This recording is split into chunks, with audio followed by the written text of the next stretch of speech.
बताना चाहता हूं इसी बरसाने की। आप सभी संत समाज हैं, यहां अभी गिरिराज भवन बन गया है इंटर कॉलेज के सामने में, वो पहले मोदी भवन था। वो गुरु महाराज जी के हाथ से ही उद्घाटन था उसका।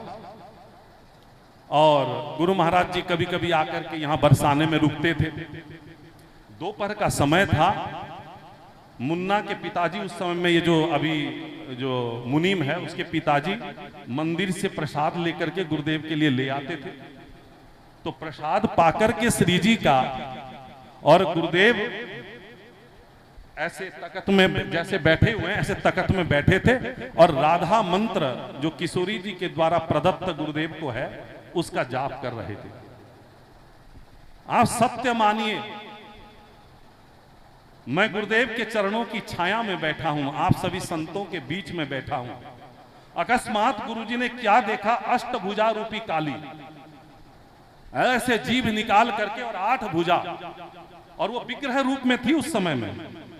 तो गुरुदेव ने उसको बारीकी से देखा और देख करके कहा कि भाई मैं तो तेरा भजन नहीं करता, तेरा मेरा क्या लेना देना, तू मेरे पास क्यों आई है, सीधा सीधा कहा। लेकिन उसने बुरा नहीं माना।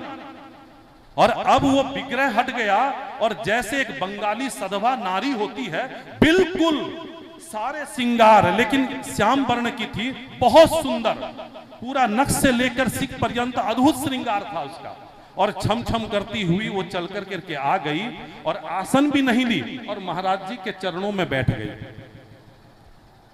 क्योंकि वैष्णव तेज ऐसा होता है जहां देवी देवता भी झुक जाते हैं। हरिदास ठाकुर इसमें प्रमाण है, हरिव्यास देवाचार्य जी निम्बार्क संप्रदाय के वो प्रमाण है। मतलब कि बड़े बड़े देवी देवता भी झुक जाते हैं।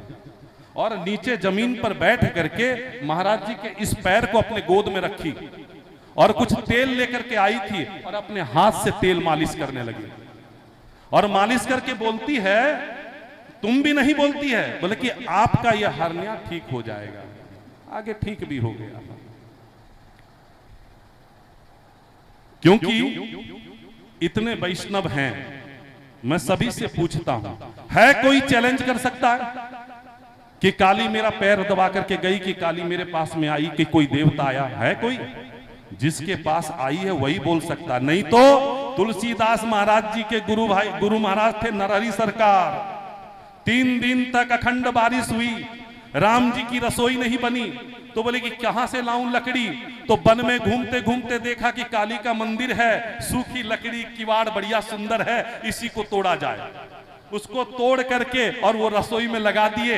उसी समय में एक और व्यक्ति देख रहा था, बोले कि अच्छी बात है भाई, दूसरा किवाड़ बचा, मैं तोड़ लूं। और जैसे ही उसने कुल्हाड़ी मारने लगा, मारी एक लात काली ने उठा करके, बोले कि मेरा किवाड़ तोड़ता है। तब उसने कहा कि वो महात्मा भी तो तोड़ के लेके चले गए। अरे भाई, वो तो समर्थ हैं, मैं तो उनकी भी दासी हूं। तेरा दंड यही है, आज से नित्य प्रति और लकड़ी चुन करके और नरहरि ठाकुर जी की सेवा के लिए भेज देना। जिस दिन नहीं जाएगा उसी दिन तेरे वंश का निपात कर दूंगी। तो इसीलिए हर कोई ये दावा नहीं कर सकता। गुरु महाराज जी के पास में आई और बैठी। और एक बात मैं बोल रहा हूं कि कभी भी गुरु महाराज जी के पास में छल करके किशोरी जी नहीं आई, अपने स्वरूप में आई, अपने स्वरूप में आई। जैसी मोर पांख लगाए हुए, जैसी उसकी छटा है, वैसे आई।